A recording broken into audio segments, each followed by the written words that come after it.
Hello and welcome. You may call me Machiavelli, and here are my picks for UFC 314. Alright, before I get started with my picks, I would like to briefly talk about the cancellation of Neal Prates. So if you were not already aware, the news is that Jeff Neal is out of this fight. Carlos Prates is not fighting on the card. Instead, he's being moved to his own main event. And, that's kind of a shame. That fight was probably going to be competitive. It was going to be some type of war. If we're keeping it honest, Jeff Neal, he knew exactly what time it was. He knew he was going to be a layup and a stepping stone for Prates.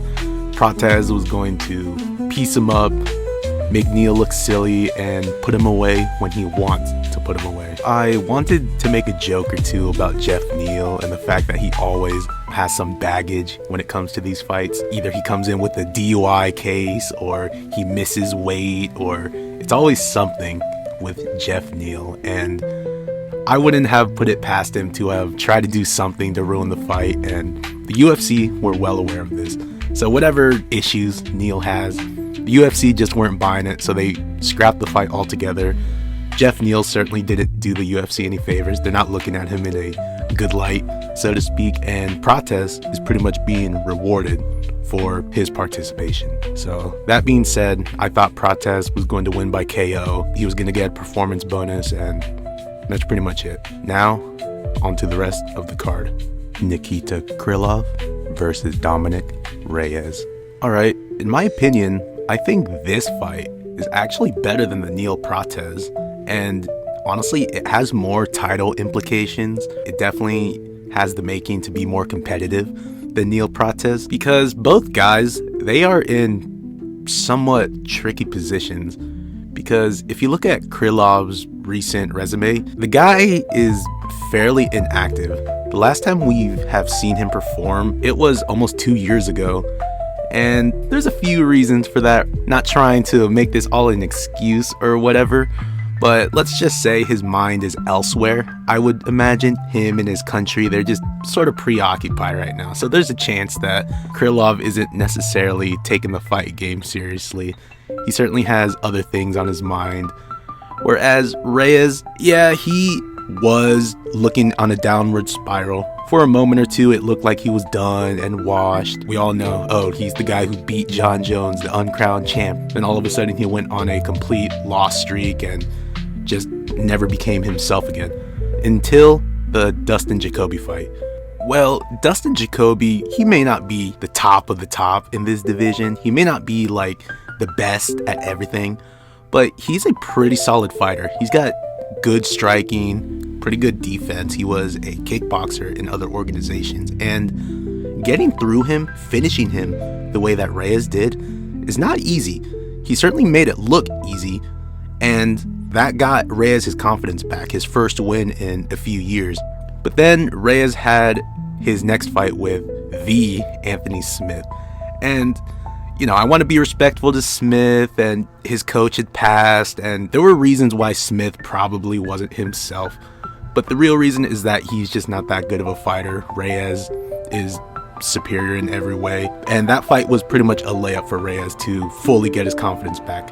So now Dominic Reyes is on a 2-fight winning streak, and Krylov is on a 3-fight winning streak. But again, he's fairly inactive. He doesn't fight often. And when he does fight, he is there to be hit. When you rewatch his fights, he swings wildly. He, leaves his chin up in the air, and he's kind of a brawler at times. Yeah, he is a grappler, and I expect Krylov to try and engage in the grappling, to try and push Reyes against the cage. But for the first 30 seconds or so, if they engage in a wild slugfest, Reyes is going to catch him. Reyes is going to be the cleaner striker because he's the sniper, the southpaw. He likes to pick his shots. Whereas Krylov, he just swings wildly, leaves his chin open, and is there to be hit. Both guys are there to be hit. But Krylov is one of those guys like, oh, I'll take a shot if it means I can push you up against the fence and drag you down. So if Reyes is smart coming into this, looking for the win, he should engage in the grappling first. He should be the one that pushes forward and leave Krylov on the back foot. Because a common thing with Krylov's fights is that he doesn't fight well going backwards. When his opponent pushes the pace and provides pressure, Krylov doesn't really have an answer for that. He's on the back foot trying to land a big shot, but it just leaves him open for the counter striking or to be taken down. Yes, Krylov does have good grappling and he can survive. I don't necessarily think Reyes is the better jiu-jitsu threat, the submission threat, but he is a pretty decent wrestler. Reyes, that is. So there is a bit of concern regarding Reyes and his chin, the ability to take a shot, because of course for quite a few years now he was on a 4-fight losing streak. 3 of those were by finish, and for a while it just looked like he was taking too much unnecessary damage. But with his recent win streak, it looked like Reyes has his confidence back. He has made the improvements needed, and I think that would be enough to take out a guy who is inactive in Krylov. Krylov is a dangerous fighter, and Reyes could very well get knocked out in this fight if he's not careful. But that's the thing. I do believe Reyes will be careful. He's on a new run now. He finally has that taste of win. The title shot is actually there for him if he pulls off another win or two, and he could be right there back in the title conversation. And he does not want to mess that up. He knows how dangerous Krylov can be if he is the one pushing forward. So I don't think Reyes is going to give him that chance. I think Reyes will win this. Do I think this fight leads to a decision? Honestly, I can see that happening because, again, maybe the first round is going to be wild. Like, both guys are going to clip each other. There might be a stumble or wobble from each guy, like, oh, that's a big shot.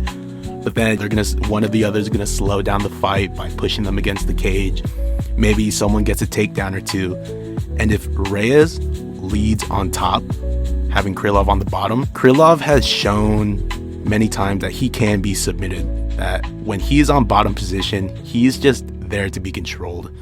And as I mentioned, Reyes isn't exactly like the best jiu-jitsu submission threat, but I think his top position, his weight, strength, and wrestling is just enough to maintain top position, to land shots, build up control time, and win rounds. So I think Reyes is going to win this fight by probably a very competitive but clear decision win if either guy doesn't, land a big haymaker in the first 2 rounds. Yair Rodriguez versus Patricio Pitbull. Okay, this fight seems a little bit difficult to call, and it's not because I would say that, both guys are like super skilled and it would be like a technical back and forth, super competitive. It's mostly because each guy, they're somewhat inconsistent and a little bit inactive. Alright, so if you don't know, Patricio Pitbull, yeah, he's the Bellator champion, former. He's been in Bellator for several years now, their featherweight champion. He's been known to take these 5-round decision fights. He has a few finishes here and there, but he's a bit of a shorter, stockier guy, kind of a powerhouse. And yeah, he's got power, and he's not necessarily like the best at everything, but he is a grindy fighter. And with Yair Rodriguez, with him, yeah, we've seen that he's a flashy striker. He likes to button mash in the fighting games. He likes to throw spinning wheel kicks and jumping elbows, this and that. And it looks cool and it's flashy, but the biggest weakness that he has that we've seen time and time again is his grappling. Yair, yeah, he could pull off a submission from the bottom, like a Hail Mary fluke type of submission. But this guy gets ragdolled in just about any fight that he loses, when the grappling's concerned, that is. Because recently, his only good notable wins was the Brian Ortega fight, which was a fluke injury, and which Brian Ortega just came back in the rematch and ragdolled and submitted Yair just without any effort. And the Josh Emmett win, which at the time it was pretty decent. They had to put a interim title belt on the line to try and sell the card. That was the thing. But yeah, looking at it now, the fight didn't really age too well because Josh Emmett, he's kind of an old man and he's already losing his downward spiral. So what I am getting at here is that I don't necessarily rate either guy too highly. The narrative going into this fight is that Pitbull, yeah, you can probably say that he's out of his prime. He should have been in the UFC years ago. Pitbull, I think he's aware of this. He knows what's ahead of him. He knows that this will be a hard fight because Michael Chandler, who's also on the card, a guy who Pitbull has knocked out, he could take that as an example of, these UFC guys are actually higher top caliber compared to the competition he's used to facing outside the UFC. So I'm kind of stuck with who I think I should pick. For one, I am tempted to pick Yair just simply because he's been in the UFC longer. He has more experience and he has faced the best in this division. So by proxy, he knows what it would take and he could easily dispose of a shorter, smaller guy in Pitbull. He can outrange him. His chin is coming into question, so he could catch him with something flashy, put him away easily. But if Pitbull gets his hands on him, brings him down to the canvas, then it's a wrap. Because Yair's going to be a fish out of water. He's going to try and throw up his legs and get him in an arm triangle or a guillotine, whatever. But it's just not going to work. He's not going to have the strength to pull it off. Pitbull will come into this fight in shape. But again, he's older, sort of at the end of his career. It has to be now or never if he wants to make a run at the belt. And I don't know if he can do it. So I'm going to pick Yair Rodriguez to win this. Probably by pretty competent, clear decision, or maybe just a, not fluky, but like a quick flash KO, like, whoa. But either way, I don't think the narrative would change too much. At least it shouldn't. Because Yair, he's on a 2-fight losing streak. It's been over a year since his last fight. So if he beats this guy, Pitbull, quite easily, I don't think he should, get a bump in the ranking or he should warrant a title shot. This fight won't necessarily be impressive if he puts him away that easily. However, on that note, if Pitbull were to do that to Yair, if Pitbull were to absolutely ragdoll Yair, finish him, submit him in 2 rounds, in that case, I'd be willing to eat my words then. We could start talking about, maybe one more fight for him, or he could go straight into a title shot if his cards are played right. The thing is, we have already seen this type of story play out time and time again. I'm referring to fighters who were probably champions or high top ranked in other organizations.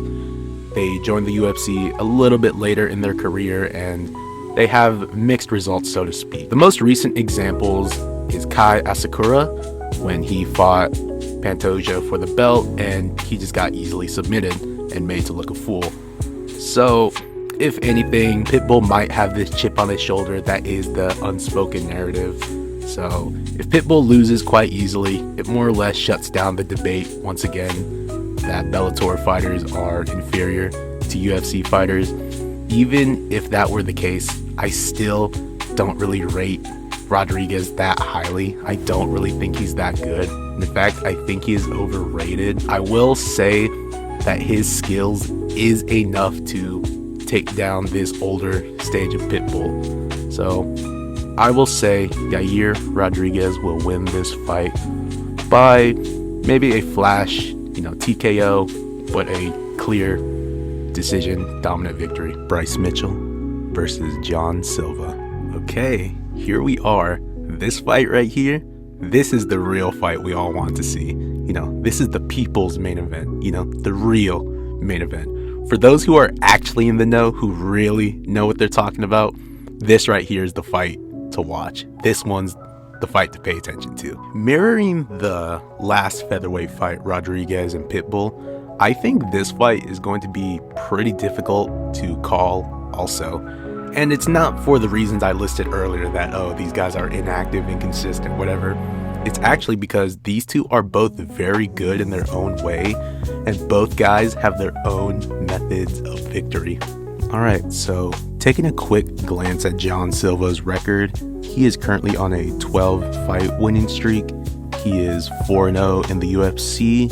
A few of these are by finish, and That is pretty good on paper, but if you really take a look at these names and the records that these guys have at the time of fighting, I wouldn't really say that it's too impressive, because currently John Silva's best win so far, Charles Jourdain and Drew Dober, you can say there is an asterisk next to each win, because for the Jourdain fight, John Silva missed weight pretty badly, and the Drew Dober fight, which he took about 2 weeks after the Jourdain fight, it was not even at featherweight, it was a lightweight bout. So while of course it adds to his record and it looks good on paper, you can pretty much say that it's null because it wasn't at featherweight.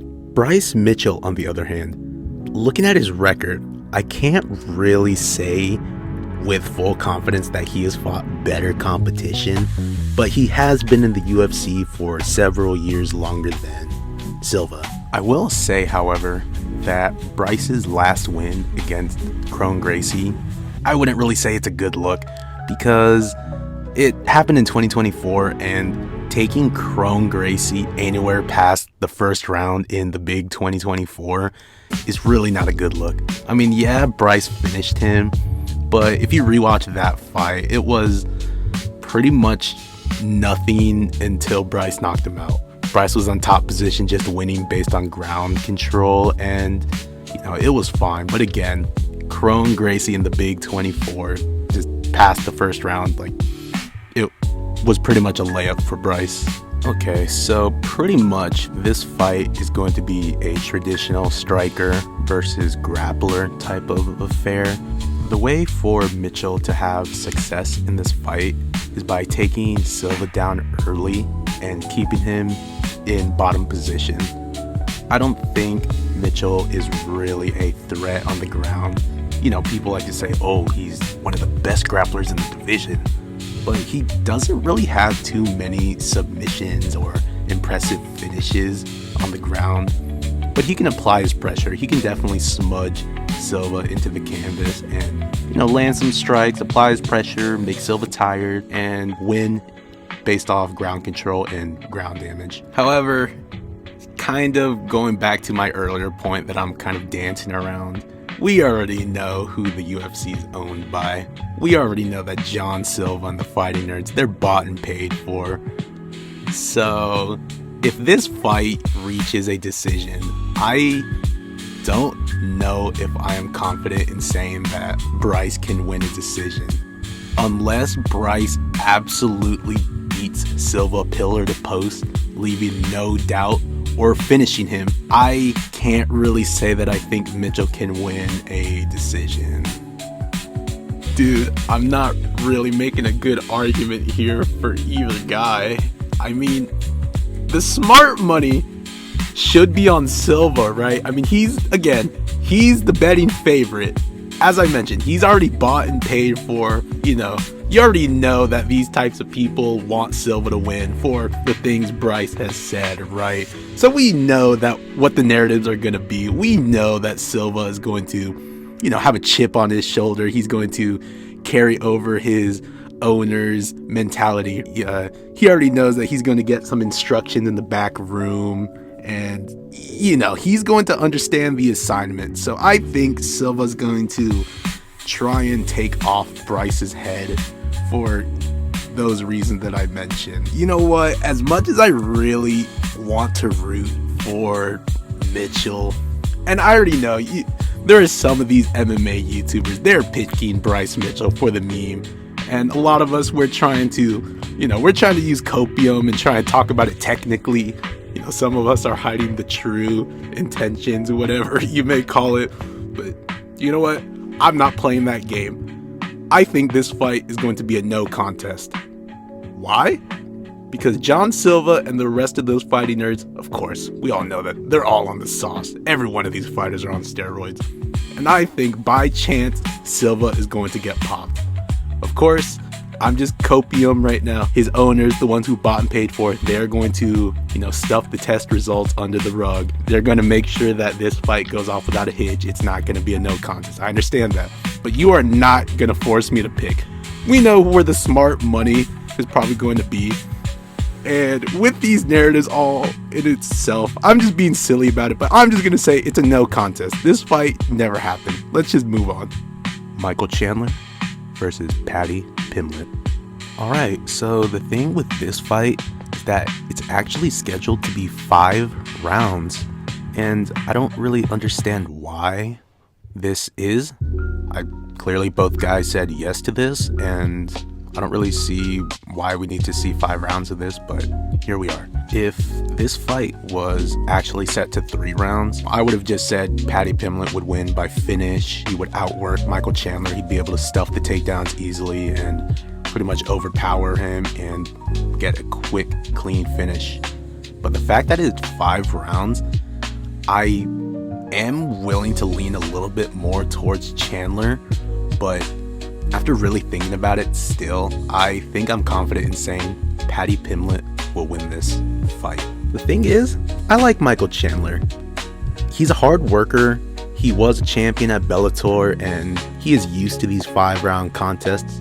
He's used to the big lights, facing these big names and having highlight reels.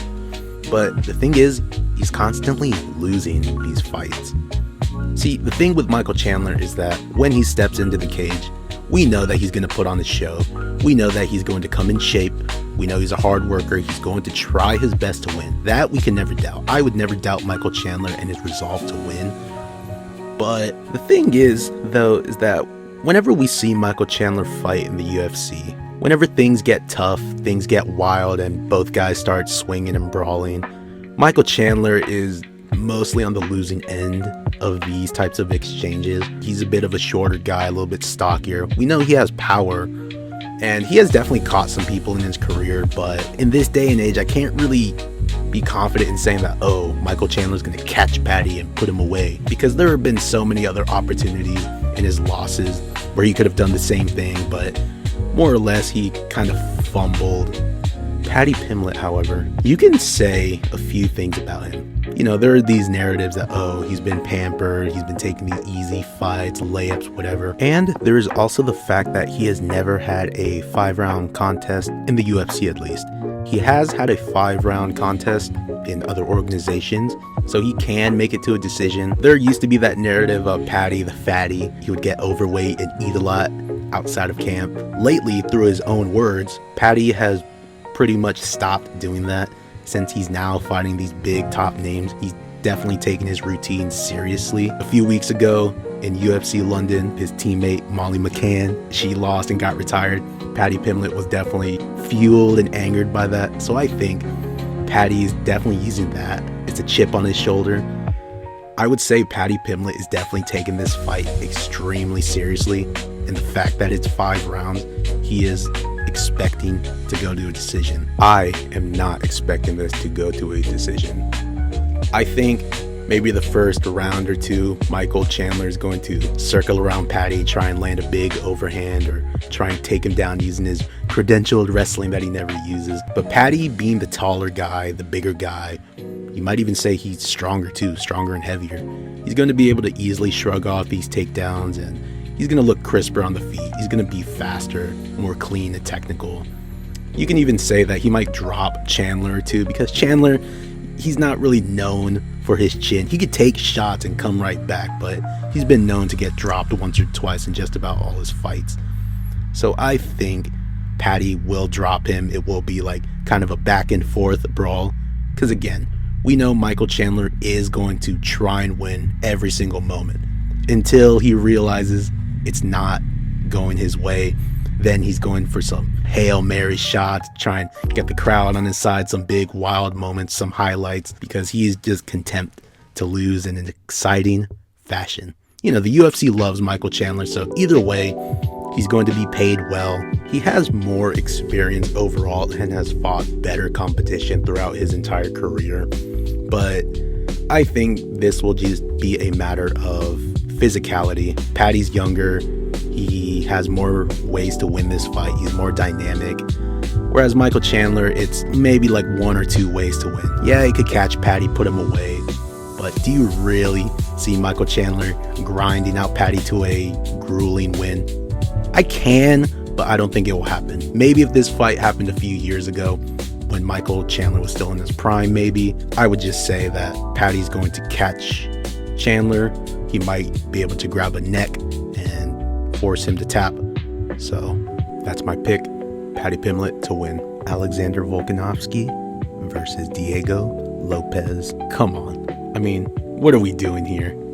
Are we really supposed to sit here and watch this fight and act as if these two are the best that the featherweight division has to offer when Ilia Topuria literally exists?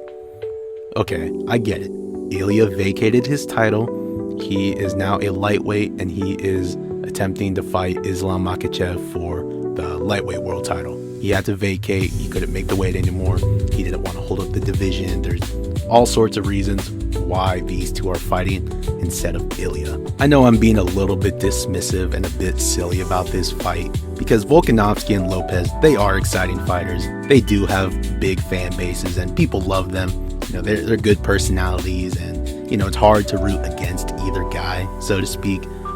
But if we're keeping it honest, we already know that Ilia Topuria already owns this division. He knocked out Volk pretty brutally.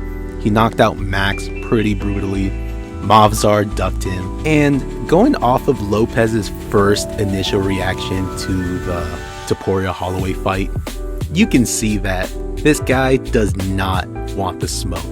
Even now, if you go at any of his interviews, his recent interviews, you do not hear Diego Lopes complaining or clamoring about this situation. You do not see Lopes calling out Topuria because he knows that he would get cleaned up just like the rest of them. So he is more than happy to take his title shot against Volkanovski rather than Topuria because he has a better chance of winning after all this time. So if you were to ask me, the MMA community, about a year ago about the results of this fight, most people would say that Volk would win this easily by decision, a dominant decision, whereas Lopez's chance of winning is by a flashy, wild KO blow. And that's still the case even now. There's a few certain factors that go into this fight, some of which are superstition, some of which is just reality. We know that Volk, he has been in these hard training camps over and over and over again. He has been preparing this entire year to fight for the belt again. Whereas Lopes, he wasn't entirely sure where he was at. And some people are going to mention how Diego Lopes might gas out of this fight, that his cardio will be an issue. And honestly, I think I disagree.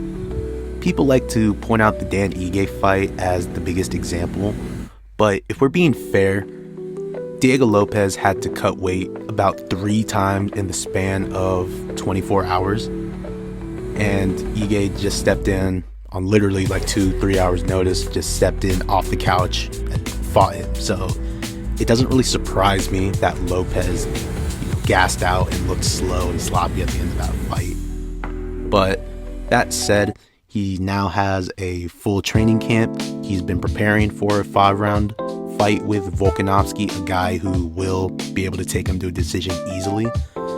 And I don't think Lopes is going to gas out necessarily.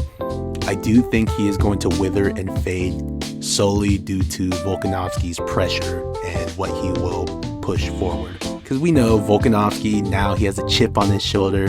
He wants to prove everyone wrong again. Volkanovski is a very self-aware fighter. He is critical and honest with himself. The way he speaks and the way he knows how to win and lose. He knows he can get caught. So the smart thing for Volk to do is to mix in the takedowns and the striking. Sure, there's a chance that Lopes can catch him with the wild submission. People forget, man, he almost had Mavzar in tough situations. But we know Volk is too smart to get caught in these types of positions. Probably be a step or 2 further than Lopes, just pretty much schooling him, giving off the whole y'all must have forgot type of performance. But only this time it's for the undisputed world title. Now, there is one other factor there. Recently, we heard the news that Volkanovski, him and his wife, they are having another child. They are introducing their 4th girl into this world.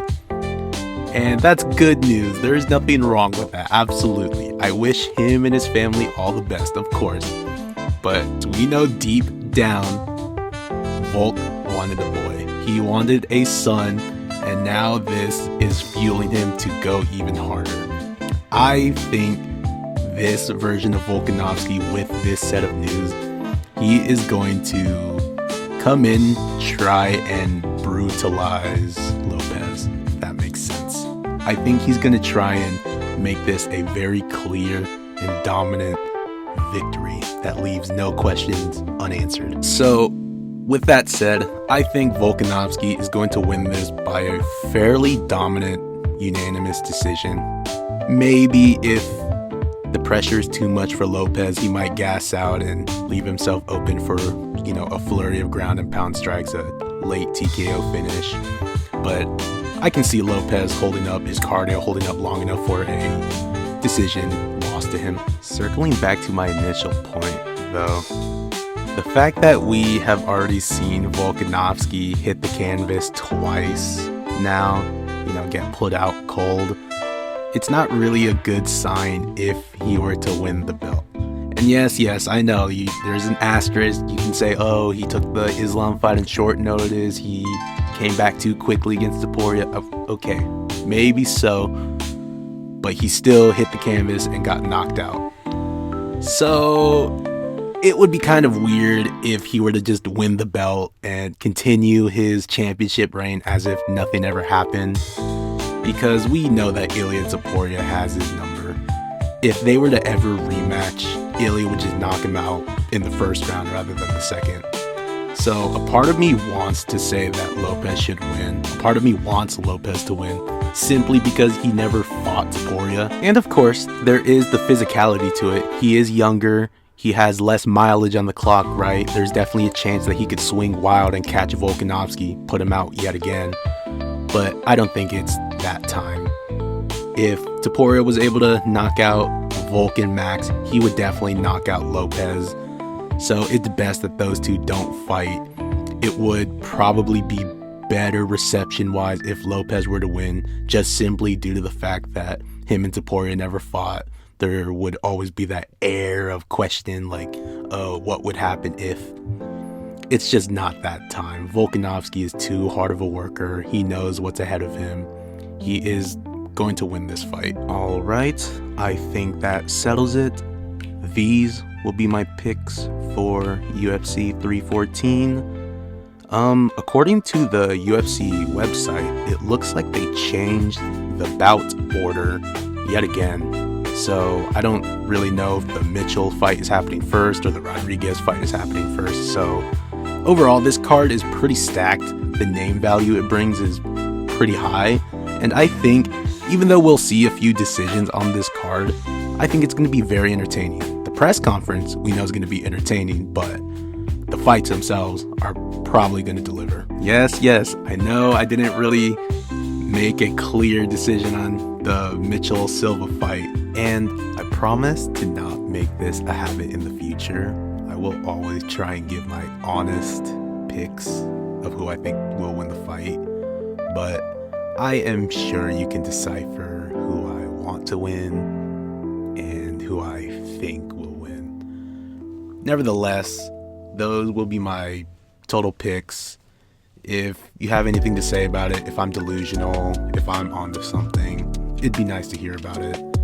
If you made it to this far in the video, I want to thank you all. All of your engagement is appreciated. I will see you all next time for UFC 315. Enjoy the fights and take care.